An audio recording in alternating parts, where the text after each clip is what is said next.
Alright guys, this is going to be a real quick video. I just want to talk about equipment and how it doesn't have to cost you an arm or a leg to get started recapping PVM, CRTs, or consoles. Here we have the chassis board out of a PVM, and I've got the whole deflection circuit repopulated with fresh capacitors, and I thought it'd be a good time to go over the equipment I use because it's all dirt cheap stuff that works well. So this is going to be an example of what you don't want to use. And yep, I went there. This is how I started off. They can be used in a pinch, but really the temperature dial's not accurate. The tip oxidizes quickly because it's constantly up at that temp. Even when you're not using it, as long as it's plugged in, it's hot. So I mean, you really can't afford anything better. This can get you by for a while, especially if you're just gonna recap like one board. You could probably get away with something like this, but if you're gonna be doing this full-time or part-time as a hobby, definitely spend a little bit more. But they're only like 10 bucks on Amazon, but still they don't hold a candle to this next setup here. This is a KSGER version 2.1 I got off Banggood. Even Voltar did extensive research and testing on a lot of these cheaper soldering stations, and he highly recommends this one, and I can vouch for that. And what's good is it uses these T12 tips that are designed for the Hakkos, and they slide right in this cheap sub $50 soldering station, and it's all digital temp control. You can pick what tip you want. Tons of features, tons of settings. I'm not gonna go through all that because there's hundreds of videos about that. But get this flipped on. The screen flickers a little bit. That's just my camera. Yours won't do that. When you see it in person, that's just the camera artifacts. But when you kick it on, it goes to 100 degrees Celsius, which is a standby mode. And so it's not gonna burn that tip up when it's in standby. You just give it a little shake like you seen me do, and it'll ramp up to your pre-selected temp that you have it set at. And you know, you make your soldering joints and you want to put it in standby, you just flick that dial to the left and it'll ramp back down to 100 degrees C, and it will go into standby mode until you're ready to use it again. So on to the solder. I like to use this KSGER rosin cord 6040. It flows good, it's leaded, so I use a little Ghetto Fabulous fume extraction. This curved JO2 tip is actually my preferred general purpose tip. You're gonna need some good flux, and this right here, this tinning paste. If your tip gets a little more oxidized than normal, you can dunk it in here, give it a little swirl, brush it off, and your tip cleaner, and you should be nice and shiny and tinned and ready to go again. I do this periodically. I always try to keep my tip tinned and clean, and that will keep it from oxidizing and getting damaged. If you have a dirty, oxidized, damaged tip, you're not going to make good soldering joints. So when I go to put my solder iron away at the end of a job, I put a little blob on it like this, hold it down, flip the machine off, and I let it cool with that little blob of solder on the end.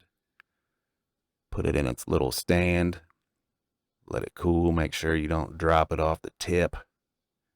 And what that does is it protects that tip from oxygen in the air oxidizing it. And so next time when I flick it on, I can just let it warm up, wipe that off, retin it, and you're good to go. Oh yeah. So here we are. I got this main chassis board out of a PVM 1341. We got our tip tinned and clean, and I previously removed all the capacitors in the deflection circuit. I populated all those with new capacitors, and we're gonna go ahead and solder them in. I got the board vertical hanging from my little camera boom, and it just alleviates having to flip that board back and forth. You can just poke your head on either side to see what you're doing. But anyway, we just apply the tip to the pad at the same time we're introducing the solder to the tip, and it will just flow and wet that pad. And if we hold the tip there for a second longer, we can ensure that that solder flowed nicely into that joint. It's just something you play around with.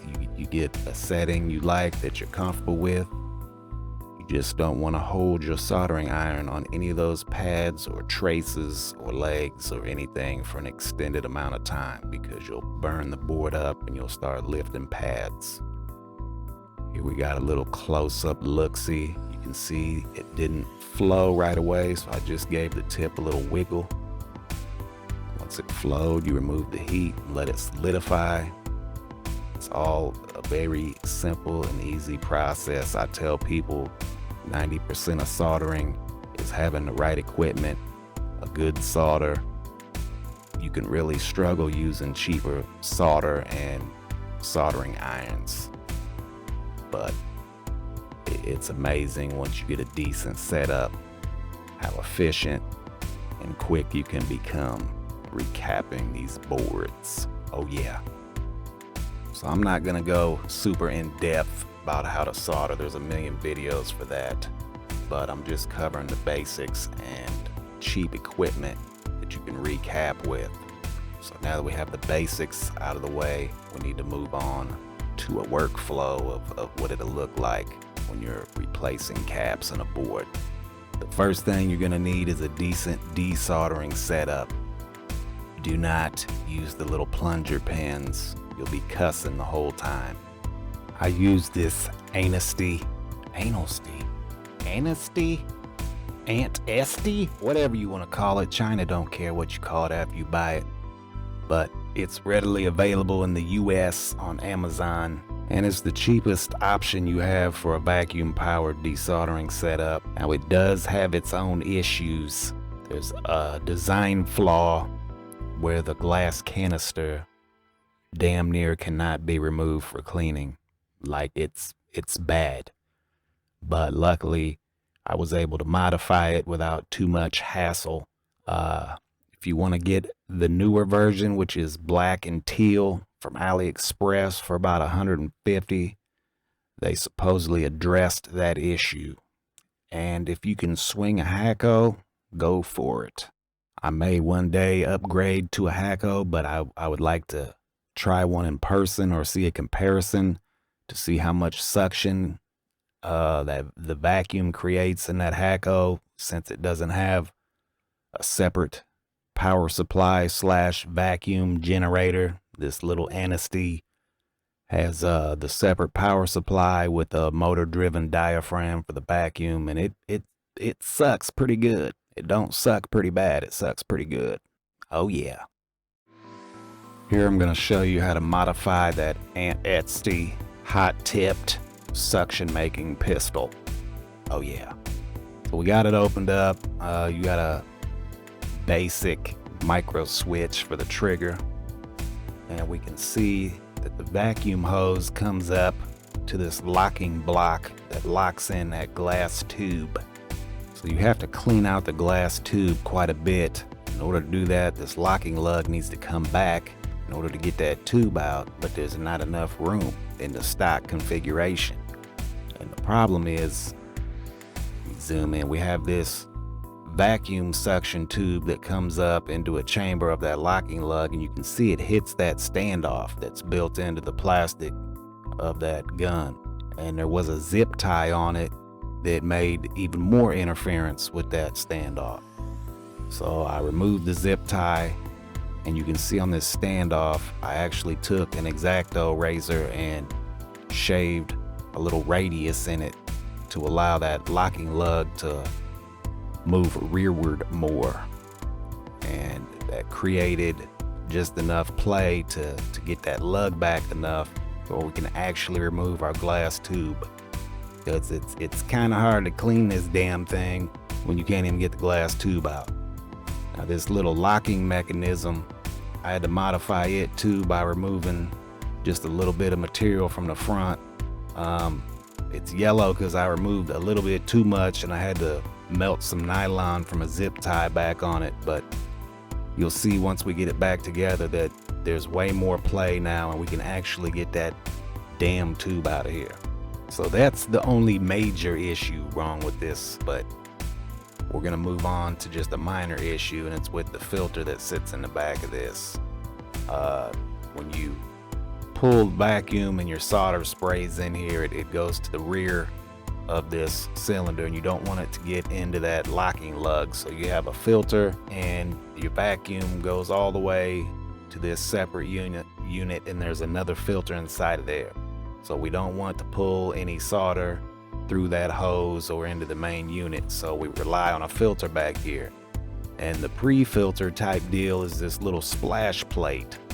It's a little metal splash plate, and that catches your solder. But I was finding after just recapping a couple boards that ceramic filter was completely clogged up, and that splash plate was just caked with a mountain of molten solder, and it was just a real bitch to clean. So what I use is some of that solder tip cleaning pad stuff, and it just works way better as a pre-filter because you can just throw it away and put a new little ball of it in there.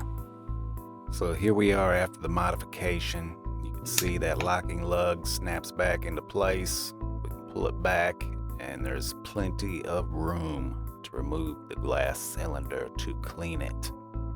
Damn it, Anesty. Can't be leaving out vital details like that. But it's ready to go. She'll put on a show. Okay, here we go. We're gonna pull this cap from this consumer board, and we got Anesty fired up to about 350C. That's where I like to start off. If I was doing one of these big power board caps, I would bump my heat up to 400 and use a larger nozzle. But since we're not, 350 is a good starting point. We're going to use some flux and apply flux to those solder joints. For me, this is a vital step, so we can pull that solder out. There's years of oxidation on it. This flux helps it to flow and to be pulled from the board. We're going to clean our little vacuum tube out here, our little sucker tube on Anesty. And I do that at the beginning of a job, several times during a job, and before I put it away. And we're gonna treat this nozzle just like we do the tip of our soldering iron. You want it shiny, tinned, clean, and you tin it just like you do a soldering iron.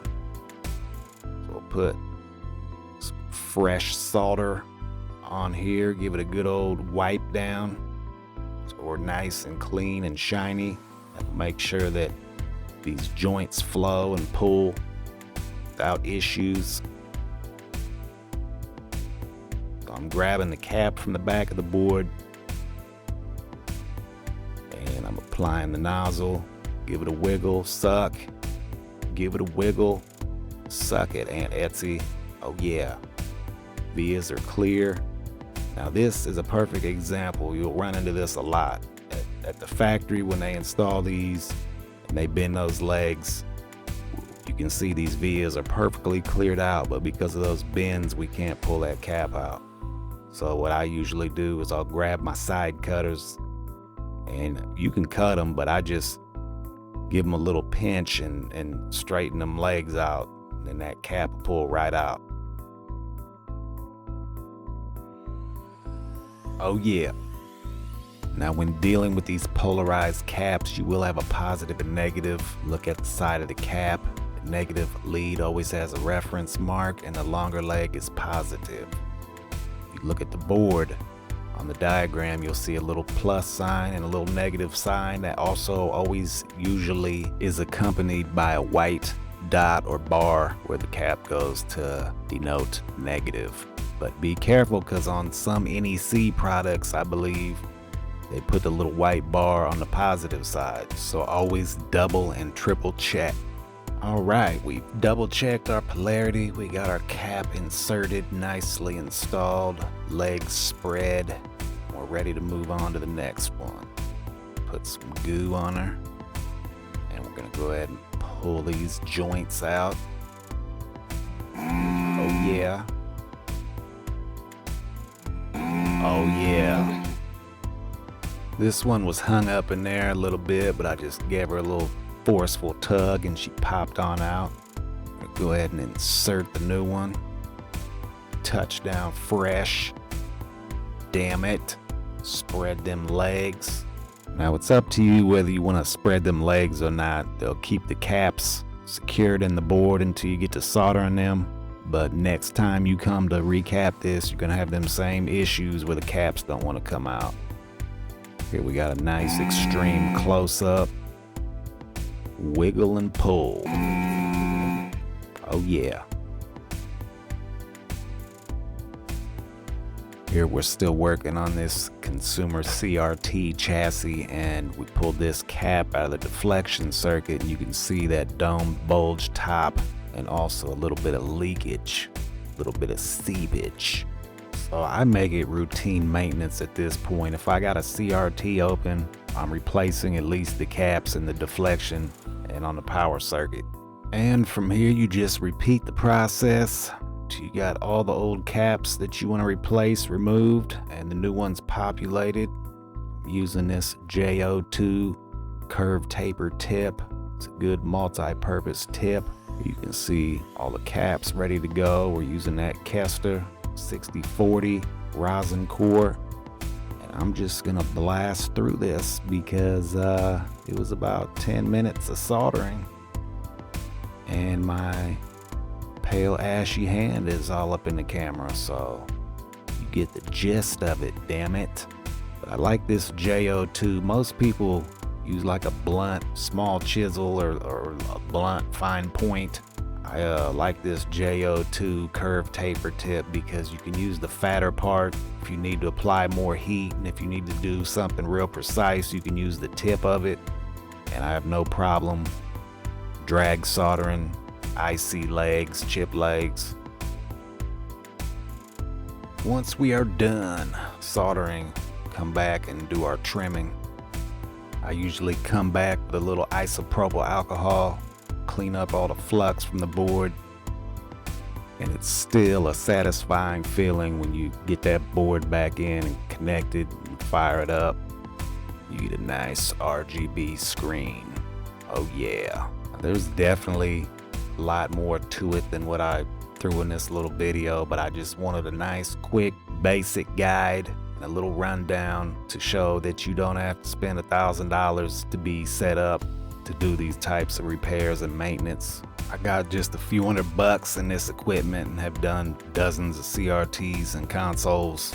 That little cheap Anesty de-soldering station's going strong. That KSGER soldering station works tremendously. I don't feel any need to upgrade my soldering station. I would like to try a Hakko de-soldering tool, but this cheap Chinese one does the trick. I mean, when it does fail, I might look to upgrade, or I might get that upgraded one from China, the black and teal one. I don't know. Probably depends on what I feel like spending when I get to that point. Here I kind of jump back to that PVM chassis board, and this was just some extra footage I threw in here. It's more difficult soldering when it's vertical like that, but it makes it easier to record. So usually when I'm recording, I have it vertical like this. Here's that PVM powered up, completely fixed all the geometry and smearing and weird wavy issues it had. And like I said, there's more to it. We could get into ESR meters and all that, but just for your basic equipment needed on a budget, this will get you there. This will get you recapping boards, and it's not that difficult. So hopefully this helped give somebody some confidence to do it yourself. Thanks for watching. Don't forget to like and subscribe.